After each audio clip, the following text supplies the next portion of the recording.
Bienvenue dans le débat. Deux pays en état de choc en Europe. L'Autriche qui a décrété 3 jours de deuil national après la tuerie dans un lycée par un ancien élève de 21 ans à Graz qui a fait 12 morts. Et la France sidérée après la mort d'une surveillante d'un collège poignardée par un adolescent de 14 ans à Nogent en Haute-Marne. La ministre de l'Éducation, Elisabeth Borne, a annoncé qu'une minute de silence sera observée dans les établissements scolaires demain. Dans les deux pays, on s'interroge sur la violence des jeunes et des très jeunes, sur leur santé mentale, sur l'impact des réseaux sociaux, sur leur comportement, sur la banalisation de la violence. Comment protéger les écoles de la présence de couteaux ou encore d'armes à feu? En France, la classe politique propose toutes sortes de mesures, comme l'installation de portiques, tout en sachant leur efficacité limitée. Alors on va revenir sur ces deux drames. De quoi sont-ils le révélateur? Comment expliquer qu'un adolescent de 14 ans se munisse d'un couteau dans son école ou qu'un jeune prenne des armes à feu pour déclencher une tuerie dans son ancien établissement scolaire? Que peut-on dire sur la santé mentale de la jeunesse? Et puis, que faire? On va revenir sur les mesures proposées par les politiques, mesures sécuritaires ou encore l'interdiction des réseaux sociaux avant 15 ans, proposée par Emmanuel Macron. Criminalité à l'école, comment lutter? C'est le titre de ce débat. On en parle avec mes invités. J'ai le plaisir d'avoir à mes côtés Sylvie Dieu-Ozika. Bonsoir. Bonsoir. Merci d'être là. Vous êtes pédiatre et membre du collectif Cause, le collectif Surexposition Écran, un collectif qui milite pour dénoncer l'addiction aux écrans dont souffrent certains enfants. En face de vous, nous avons Cyril Coupeau. Bonsoir. Bonsoir. Merci d'être là ce soir. Vous êtes proviseur en Essonne, membre du SNPDEN UNSA, le syndicat des personnels de direction, qui regroupe des collègues qui viennent d'horizons syndicaux et professionnels variés. Merci d'être là. Nous avons ce soir Axel Ronde avec nous. Bonsoir. Bonsoir. Vous êtes porte-parole du syndicat SFTC Police. Je me suis pas trompée, c'est bon. CFTC Police, oui. CFTC Police, pardon. Et puis Violette Spilbou, députée Renaissance. Bonsoir. Vous êtes co-rapporteur de la commission d'enquête parlementaire sur les violences en milieu scolaire. Avant de démarrer cette discussion, je vous propose de faire un point en images sur le drame d'abord en Autriche. Ils sont des centaines réunis en silence dans le centre-ville de Graz. Des Autrichiens sous le choc, bouleversés par la pire tuerie de l'histoire du pays perpétrée dans une école. Il est environ 10 h du matin ce mardi quand un jeune homme fait irruption dans cet établissement avant d'ouvrir le feu. Le tireur est un ancien élève de 21 ans, inconnu des services de police. Il aurait agi seul avant de se donner la mort. 2 armes à feu ont été utilisées lors du crime. Elles ont été saisies sur la scène de crime. Ces armes font l'objet d'un examen médico-légal.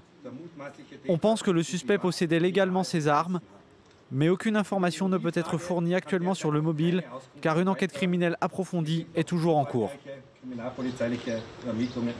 Parmi les victimes, des professeurs et de nombreux élèves, dont un lycéen français âgé de 17 ans. Le chancelier autrichien fait part de son effroi. Ce jour est le plus sombre de l'histoire de notre pays. La fusillade dans l'école est une tragédie nationale qui nous a profondément bouleversés. Il n'y a pas de mots pour exprimer la douleur, l'incompréhension et le chagrin. L'Autriche entame 3 jours de deuil national. Une minute de silence sera observée partout dans le pays ce mercredi à 10 h du matin. Et en France, on en sait un peu plus sur l'adolescent de 14 ans qui a poignardé la surveillante dans ce collège à Nogent, en Haute-Marne. On va écouter le procureur, justement, qui a donné une conférence de presse. Il a indiqué aux enquêteurs avoir voulu s'en prendre à une surveillante, sans cibler en particulier l'une d'entre elles. Dans l'établissement, il n'y a que des dames qui exercent cette fonction. En garde à vue, l'intéressé se montre détaché, tant au regard de la gravité des faits reprochés que des conséquences vis-à-vis de lui-même. Il ne manifeste au demeurant aucun signe évoquant un possible trouble mental. Cyril Coupeau, je commence par vous parce que vous êtes proviseur en Essonne. 2 drames, 2 lieux différents. De quoi sont-ils le révélateur pour vous? De quoi c'est le révélateur? Eh bien, je pense, madame, que c'est le révélateur de l'état de la santé mentale des jeunes. Voilà. Là, des faits, il y a des passages à l'acte très violents, meurtriers, et nous avons des jeunes qui étaient en souffrance et qui n'ont sans doute pas pu être repérés, détectés et accompagnés comme il l'aurait fallu. Et c'est ça, en fait, le problème, c'est à quel moment on peut détecter cela, qu'un adolescent passe à l'acte, un adolescent de 14 ans. comme celui qui a justement tué cette surveillante hier? Je vous dirais que le repérage, il peut se faire par exemple dans le collège ou dans le lycée, par des personnels compétents, des psychologues, des infirmières scolaires, des CPE, parfois des professeurs à qui se confier.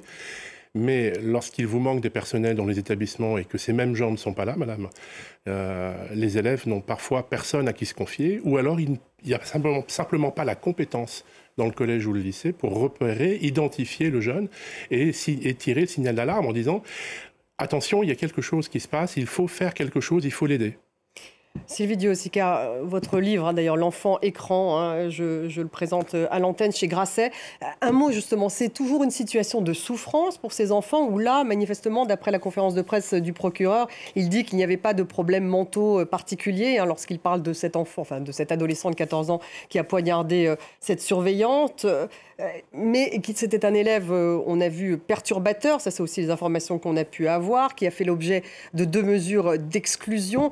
Qu'est-ce que ça veut dire effectivement pour lui d'arriver avec un couteau, avec l'intention tout de même de tuer? C'est ça qu'on apprend aujourd'hui. Alors, c'est un fait sur lequel moi je trouve qu'on n'a pas assez de données et je laisserai à la police peut-être plus. Voilà. Mais sur le plan, comme vous l'avez dit, de la santé mentale, il y a un vrai problème. Cela est en train de nous montrer simplement ce qui se passe en général et qui risque malheureusement de se reproduire. Ce qui s'est passé en Autriche aussi, rien n'est impossible. Les ados, les adolescents vont mal, vraiment, et ça fait longtemps. Ils vont plus mal qu'avant? Oui, ils vont plus mal qu'avant, et même avant le Covid. Et donc nous alertons notamment notre collectif sur exposition écran depuis 2017-2018 sur ce point, et on sait très bien que les adolescents vont plus mal et de façon nette. Les filles dans certains domaines, les troubles du comportement alimentaire, de la dépression, et si on donne des chiffres aussi pour être factuel, et ça me semble intéressant, en 2022 en France, 14 à 15% des jeunes à risque de dépression. Dépression, c'est énorme comme chiffre. 24% des lycéens ont eu des pensées suicidaires. Donc globalement, il y a des troubles anxieux, il y a des troubles dépressifs, et tout ça engendre une problématique. Et ça n'est pas le Covid, vous dites? Non, c'était bien avant le Covid. Le Covid a été un facteur probablement multiplicateur, mais ce n'est pas que le Covid. La preuve, pour vous, ce sont les écrans. Un peu plus loin. La problématique, c'est pas les écrans seulement, c'est toute la captologie qui est autour des écrans, les réseaux sociaux, les jeux vidéo qui transportent des images tout à fait inadaptées en lien avec l'image de la femme, ainsi de suite. La violence. 7 ados de 11 à 18 ans sur 10 ont été exposés à des contenus choquants sur le net ou sur les réseaux sociaux. Ça a un impact sur le cerveau de l'enfant. Ça va faire en sorte qu'ils vont être poussés à l'acte, à des actes aussi... Eh bien, ça va les rendre en grande difficulté émotive. Ils ne vont pas être capables de gérer leurs émotions. Ils vont être incapables de gérer leurs frustrations. Ils n'ont pas appris, puisqu'ils sont restés sur ces réseaux sociaux ou sur ces jeux vidéo, qui montrent d'ailleurs des images aussi difficiles. Là, encore une fois, l'image de la femme est vraiment très altérée dans les jeux vidéo, dans les réseaux sociaux, ainsi de suite. Dans la pornographie, il faut aussi parler de ce point-là qui est en accès libre en France. Et donc, ces enfants ont ça comme référence. Et les familles sont en grande difficulté, parce qu'ils n'arrivent plus à avoir d'accès avec leurs enfants pour pouvoir en parler. C'est pas parce qu'ils sont sous le même toit, leurs parents, qu'ils sont en sécurité. S'ils sont sur le net, à surfer sur le net seuls, sans aide, ça ne se passe pas bien. Axel Ronde, vous, justement, qui êtes porte-parole du syndicat CFTC Police, peut-être votre réaction sur ce qu'on a appris, justement, sur ce jeune de 14 ans, après cette conférence de presse du procureur, le fait qu'il ne montre aucun signe de trouble mental, il ne montre aucun signe de compassion, c'est ce qu'a dit le procureur. Bon, il est toujours en garde à vue. Est-ce que vous avez d'autres infos ? Ce sont souvent des profils comme cela que nous observons quand il y a eu un meurtre un jeune qui est dans un périple meurtrier. Souvent, il est prostré, complètement détaché. Quand on les interroge en garde à vue, ils ne comprennent pas réellement ce qu'ils ont fait. On a l'impression que finalement, c'est pas vraiment de leur faute. C'est ce qu'ils nous disent souvent, hein. Mais ils vont aussi se dédouaner surtout la société, et ils vont minimiser finalement ce qu'ils ont fait. Ils ne comprennent pas tout de suite. Après, c'est quand il va y avoir toute la procédure et la machine judiciaire qui va s'enclencher. Là, ils vont commencer réellement à réaliser ce qu'ils ont commis. Mais pour eux, finalement, on le voit bien, l'autrui n'est plus, n'est personne, n'est un objet qu'on va peut-être même détruire, alors même qu'on est dans une société extrêmement communicante, parce qu'avec les réseaux sociaux, les jeunes se parlent énormément entre eux, mais finalement, ils ne communiquent plus directement entre eux. Et donc, il y a une perte de repères entre jeunes. Souvent, le jeune est peut-être entre eux, certains, pas tous, va être considéré comme un ennemi au final. Et ça, on le remarque énormément dans tout ce qui peut être règlement de compte, dans tout ce qui peut y avoir comme problématique à leur sortie sortie des collèges ou des lycées et qui finit malheureusement tragiquement parce qu'ils ont un accès à des armes. Là, on voit, ce sont des couteaux pour le moment. Et on sait très bien que malheureusement, on peut mettre énormément de moyens, énormément de policiers, mais finalement, il va falloir revoir la structure plutôt familiale. Mais alors justement, est-ce qu'on a des informations sur sa famille? Écoutez, il semblerait que ce soit une famille lambda qui est insérée dans la société, qui ne pose pas de difficultés particulières. Donc, ça ne forcément rien dire si, vous savez, il peut y avoir des enfants ou des jeunes ados qui ont une structure familiale qui ne pose pas forcément de problème, qui basculent dans la violence. Hein. Ce n'est pas caractérisé par un milieu social. Ça peut être malheureusement l'enfant de monsieur et madame tout le monde. Et les parents ne le voient pas. Pas forcément. Violette Spilbou, là-dessus, en fait, vous qui connaissez bien le sujet, il y a une dichotomie aujourd'hui entre le monde de ces adolescents et le monde des parents, ce qu'on peut voir par exemple dans la série Adolescence, que maintenant on va montrer dans les écoles en France. Beaucoup de parents sont extrêmement démunis par rapport aux réseaux sociaux. Alors certains sont complètement décalés et ne se rendent pas compte de ce que font leurs enfants. Et même ceux qui font parfois l'effort de se mettre sur les mêmes plateformes, de pouvoir voir ce qu'ils font, eh bien, se rendent bien compte qu'ils sont dans une bulle totalement hors du temps et de la communication réelle. Alors après, on a tous une responsabilité. Quand on voit un drame comme celui-là, quand on voit cette violence qui est de plus en plus précoce, débridée, ça nous pose question en tant que parents, en tant que responsables politiques, parce que c'est quand même un constat d'impuissance de l'ensemble de ce que l'on fait ou de ce que l'on tente de faire. Moi, les politiques, en fait, se sentent impuissants. Parce qu'on a l'impression qu'ils étaient embarrassés, en tout cas, après. On va parler de toutes ces mesures qui ont été annoncées à droite à gauche. D'abord, je pense qu'il y a un peu de pudeur par rapport à un drame comme celui-là. Il ne faut pas être trop fanfaron en disant « je vais faire telle mesure, telle mesure ». Il y en a eu beaucoup d'annoncés. On voit bien qu'il n'y a pas de solution miracle immédiatement. En revanche, il y a à l'Assemblée, au Sénat, eu énormément d'initiatives. D'abord sur les sujets de majorité numérique ou d'accès aux réseaux sociaux. Moi, j'ai travaillé sur l'éducation aux médias et à l'information, à la Commission des affaires culturelles. On a des sénateurs qui ont travaillé aussi sur la limitation des armes et la sécurisation des établissements. Pour autant, eh bien, il y a quand même un drame comme ça, apparemment, dans une famille qui a l'air sans problème. Donc, ça veut dire qu'il faut effectivement un plan qui permette de soutenir la communauté éducative, parce qu'ils sont quand même là pour aider les enfants à s'épanouir et à grandir, pas à gérer des problèmes de sécurité, normalement. Et donc, on doit être à côté des enseignants de la communauté éducative. Alors, justement, juste pour revenir sur quelques chiffres. François Bayrou a dit en 2024 à Paris, il y a eu 130 attaques au couteau, 74 dans des collèges, 38 dans des lycées et 18 dans les écoles primaires. Mais si on regarde les chiffres globaux sur le nombre d'homicides du côté des jeunes, selon le Centre d'observation de la société, la délinquance a plutôt baissé en fait depuis toutes ces manières. La délinquance des mineurs, en tout cas, elle a baissé dans la société française depuis 10 ans. Est-ce que ça veut dire tout de même qu'il y a une banalisation de la violence chez les jeunes ? Une banalisation de la violence, madame. En tout cas, dans les mots qu'ils emploient pour se parler entre eux, oui. On peut observer depuis de nombreuses années des mots extrêmement violents, une espèce de surenchère verbale en permanence, où le mot mort arrive tout le temps, où les insultes peuvent aller très vite et très loin. Voilà. Alors, j'entends bien que c'est pas tout le monde. Hein. Il y a des jeunes qui sont éduqués de façon extrêmement serrée par leurs parents et qui ne s'expriment pas comme ça. Mais il n'empêche que lorsque ça dérive, lorsque ça éclate entre eux, les mots peuvent être extrêmement violents. Et je pense que les intentions qui sont derrière témoignent d'une difficulté à gérer leurs émotions et à se poser des interdits à soi-même. Et vous avez, je veux dire, il y a des moments dans l'établissement, par exemple, dans lequel vous êtes proviseur, où il y a eu une intervention peut-être d'infirmières scolaires qui suit justement des adolescents en souffrance pour empêcher qu'ils passent à l'acte. Enfin, ce sont des cas que vous avez vus vous-même. Alors, les empêcher de passer à l'acte de violence, en tout cas, de déceler c'est un peu compliqué. Leur détresse. C'est plutôt le travail des CPE. Du côté de l'infirmière scolaire, je dirais plutôt que c'est la détection d'un risque de passage à l'acte suicidaire. Et c'est les violences envers eux-mêmes. Voilà. Ça, c'est une chose qui me préoccupe, là où je suis actuellement, mais là où j'ai pu travailler auparavant. Et les violences à l'égard des autres, en fait, qui peut les déceler, justement? Qui aurait pu empêcher ce qui s'est passé? S'il y avait du monde, parce que vous parlez des infirmières scolaires, mais malheureusement, il y en en a quasiment plus dans les établissements scolaires. Ou alors ils sont regroupés sur plusieurs établissements, même les médecins scolaires, c'est catastrophique. On a décortiqué l'ensemble de ces réseaux qui pouvaient alerter et donner finalement du poids au personnel éducatif pour pouvoir détecter ces comportements. Pas que le personnel 7800 infirmières scolaires en France. Il faudrait une infirmière pour 500 à 600 élèves. Il y a eu une manifestation d'ailleurs des infirmières scolaires hier. J'aimerais bien avoir une infirmière pour 600 élèves. J'ai 1700 élèves et étudiants dans mon lycée. J'ai une infirmière à plein temps et je fais partie des chanceux.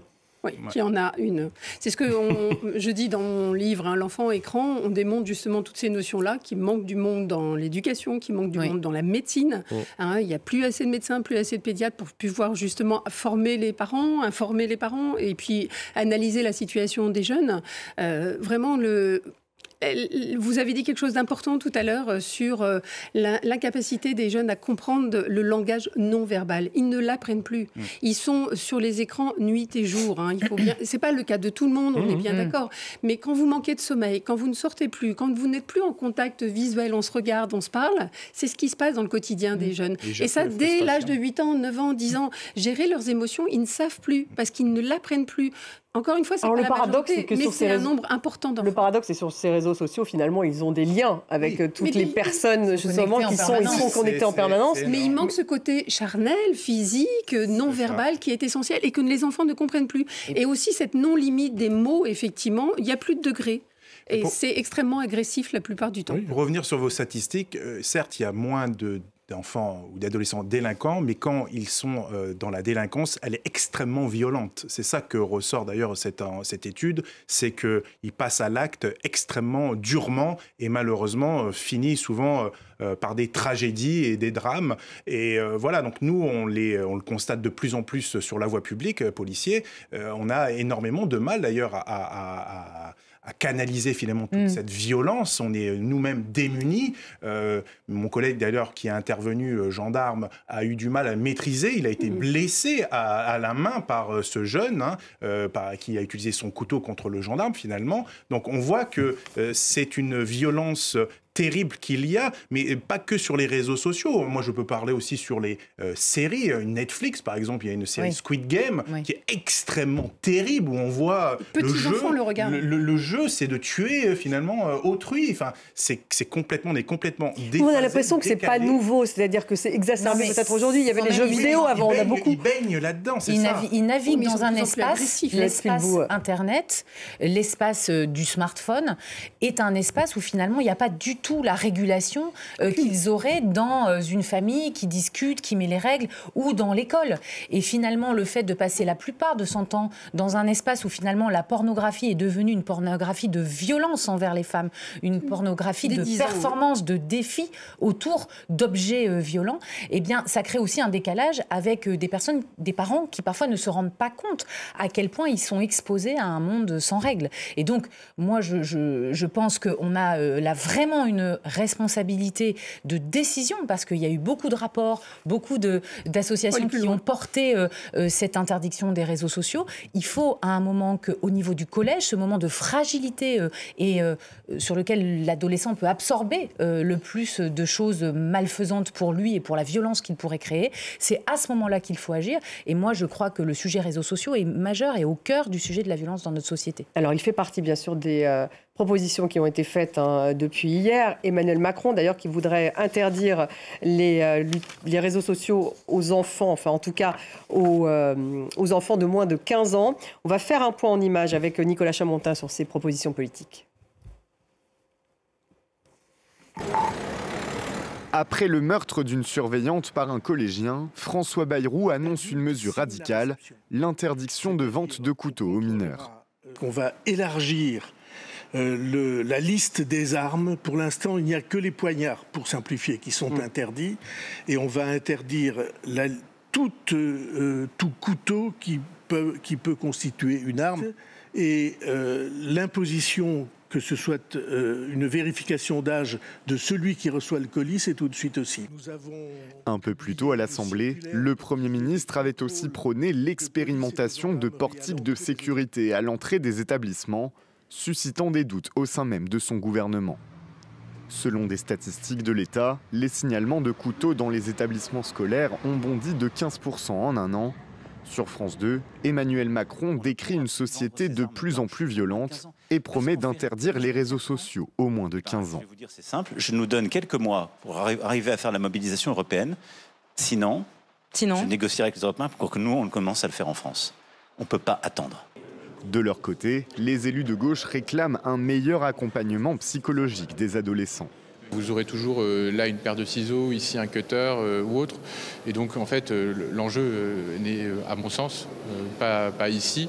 Et surtout en fait il est au moyen pour la prévention, pour la santé mentale des jeunes.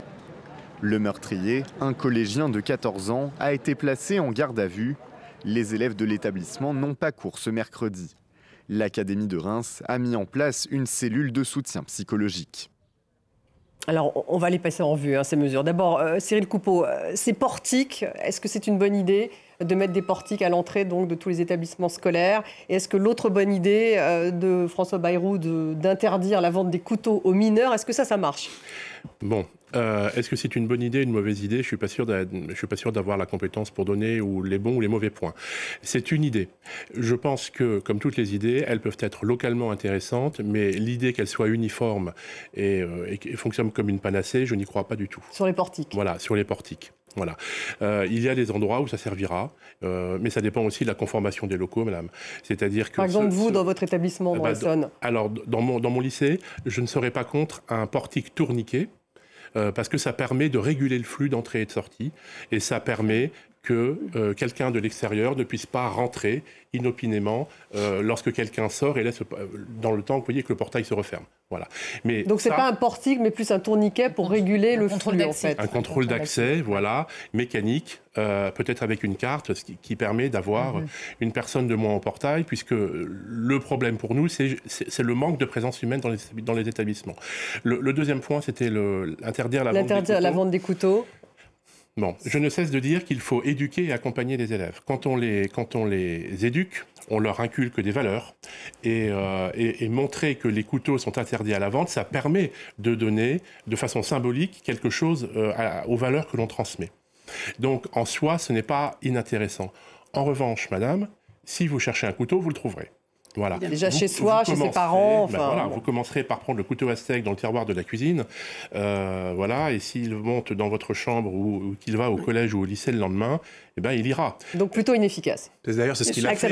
Il a pris un couteau dans la cuisine pour aller, malheureusement, pour émerder la vente soit interdite ou pas, c'était pareil. Pardon ? Je dis que la vente soit interdite. Ah oui, ou pas, ça aurait été exactement pareil. De toute il a façon, utilisé le couteau qui se trouvait dans chez lui. Dans sa cuisine, bien évidemment, de ses parents. Donc on ne va pas interdire finalement d'aller faire rentrer les enfants dans une cuisine. Mais au-delà de ça... Et sur les portiques Alors les portiques, je pense que ce serait plutôt le plus judicieux, ça serait plutôt un scanner corporel. Ah oui, mais alors ça fait une sacrée installation si vous en mettez devant tous les lycées. Ça coûte extrêmement cher, mais ça permet de faire rentrer un flux énorme de personnes. C'est ce qu'il y a d'ailleurs à la foire, au parc des expositions à Paris. C'est comme ça qu'on rentre.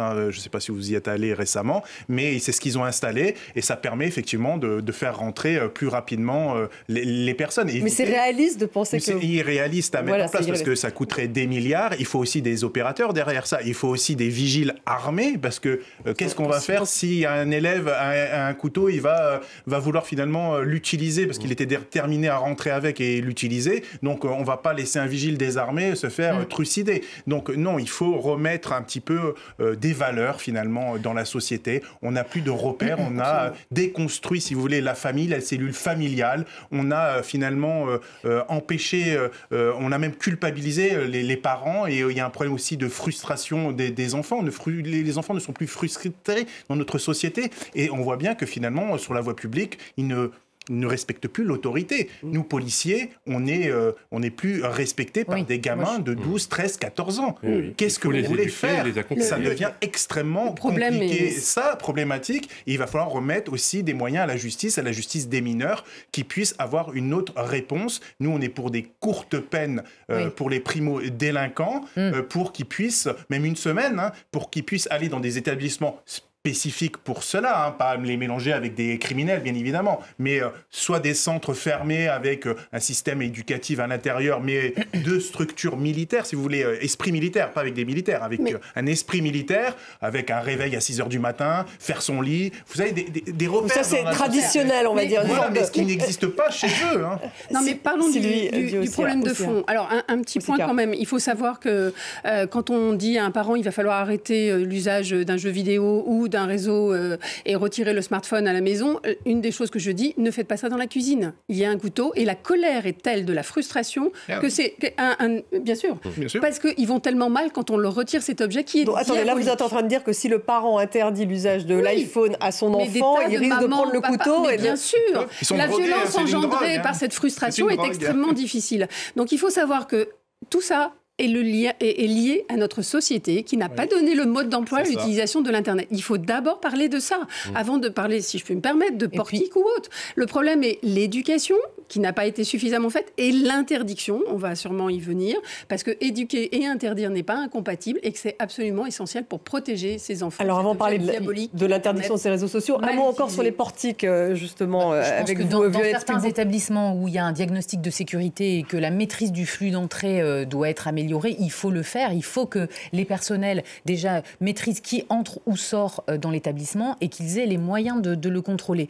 Après, moi, je pense que le vrai sujet au cœur de notre débat, c'est aussi dès qu'il y a un premier signe de violence, il semblerait que ce jeune ait déjà fait l'objet d'un ou deux conseils de discipline, c'est que là, il puisse y avoir une réaction extrêmement rapide.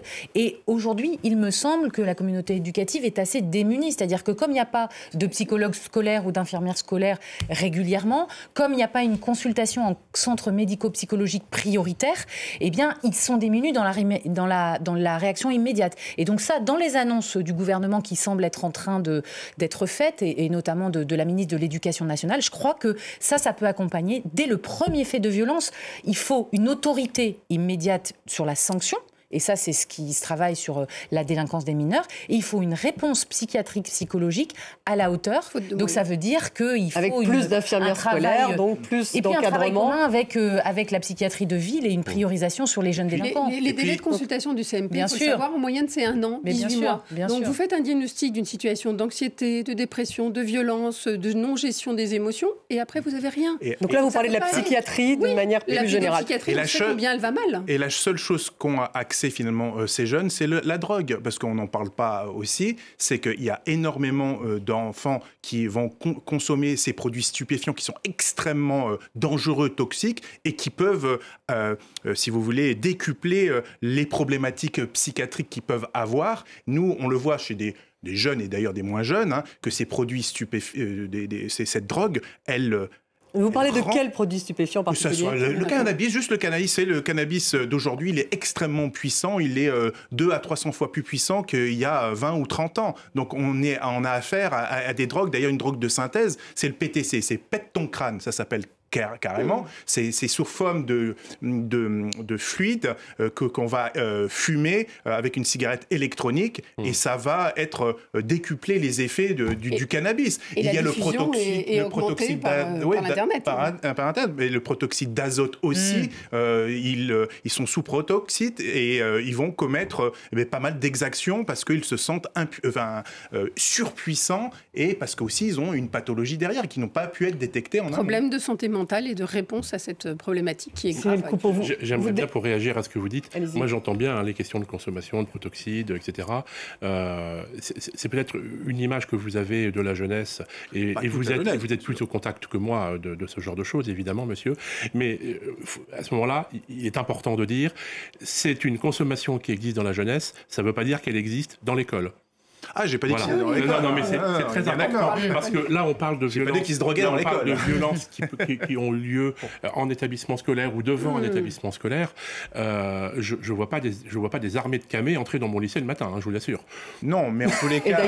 Et d'ailleurs, dans les écoles, il se passe des il n'était pas sous l'emprise de stupéfiants, manifestement, cet adolescent de 14 ans. Enfin, en tout cas, pas qu'on sache. Dans le sujet de la démographie des médecins scolaires, il y a 40% des postes de médecins scolaires qui ne sont pas pourvus aujourd'hui. Donc, et on sait, par exemple, dans le le domaine des établissements privés sous contrat, comme ceux sur lesquels je travaille en ce moment sur ma commission d'enquête, il n'y a carrément pas d'infirmiers scolaires ou un pour tout un département. Donc on voit que ce manque-là criant, il fait qu'il n'y a pas d'endroit où le jeune, qui peut être en souffrance notamment à cause de violences intrafamiliales, par exemple, qui sont extrêmement fréquentes, et qu'il n'a pas d'endroit pour parler de cette souffrance, pour exprimer ses premières pulsions, parce qu'il y a des jeunes qui parlent, il y a des jeunes qui, avant d'être violents, ont besoin de ce contact avec un adulte. Alors il y a des lycées qui font un espace de parole avec des enseignants bénévoles qui tiennent les permanences pour qu'on puisse venir parler anonymement d'une difficulté dans sa vie, mais on sent bien aussi que l'école, elle est démunie par rapport à ce besoin de pouvoir entendre une parole d'enfant en souffrance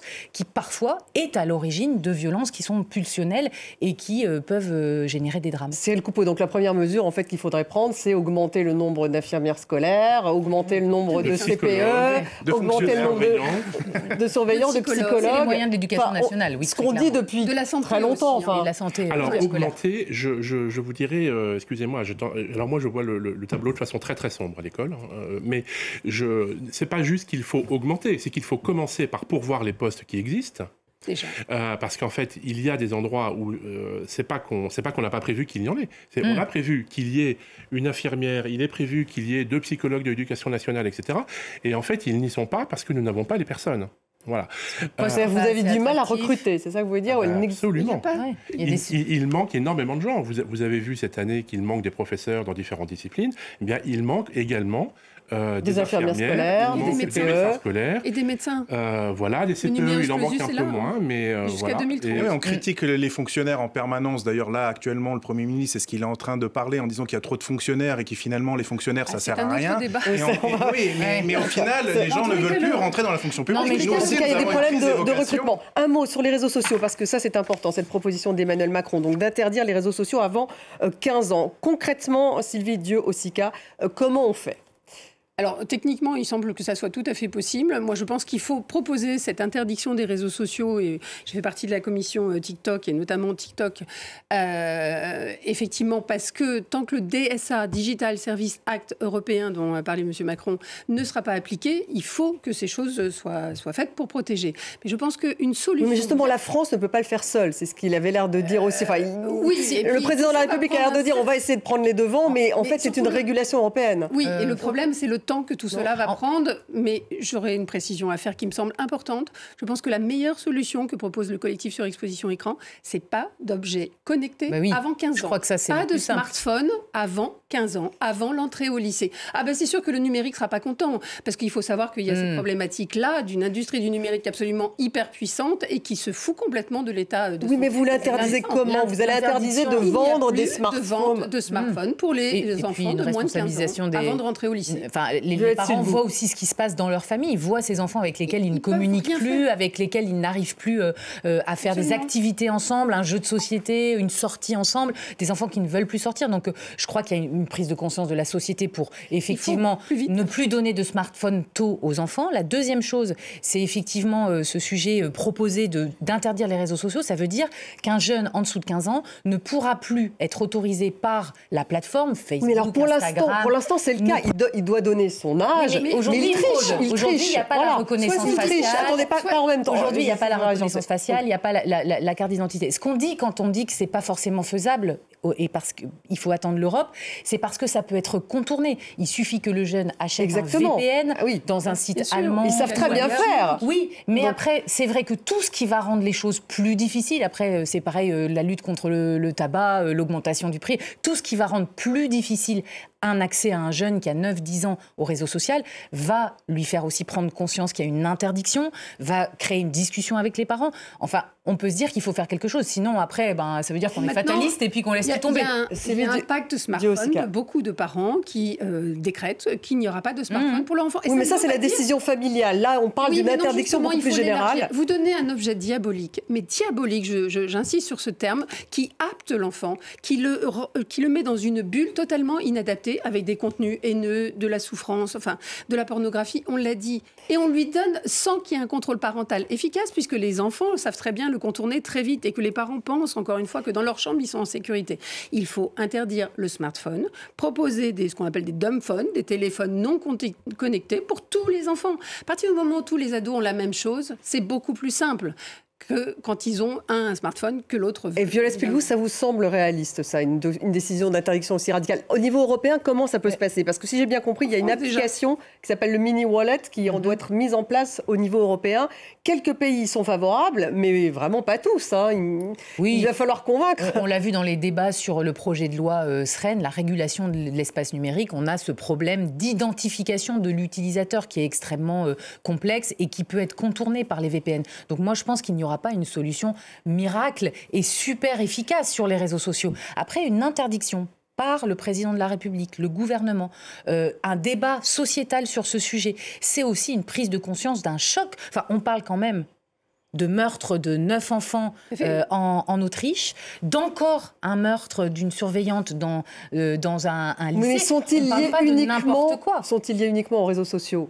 En tout cas, la santé mentale des jeunes et le lien avec les réseaux sociaux, quand on voit qu'une lycéenne sur 3 a des pensées suicidaires, on a de quoi s'inquiéter pour notre jeunesse. Quand on voit que nos enfants n'ont plus envie d'avoir d'enfants, je crois que là, on a une responsabilité de parents à prendre des mesures radicales. N'oublions pas le travail de la commission écran de l'année dernière, dont on n'a pas reparlé, de Servan Mouton et d'Amine Benyamina, qui mettait en avant la souffrance effectivement des adolescents et des enfants, même des plus jeunes. Il y a des enfants dès 7 ans, 8 ans qui ont un téléphone connecté sans aucun contrôle.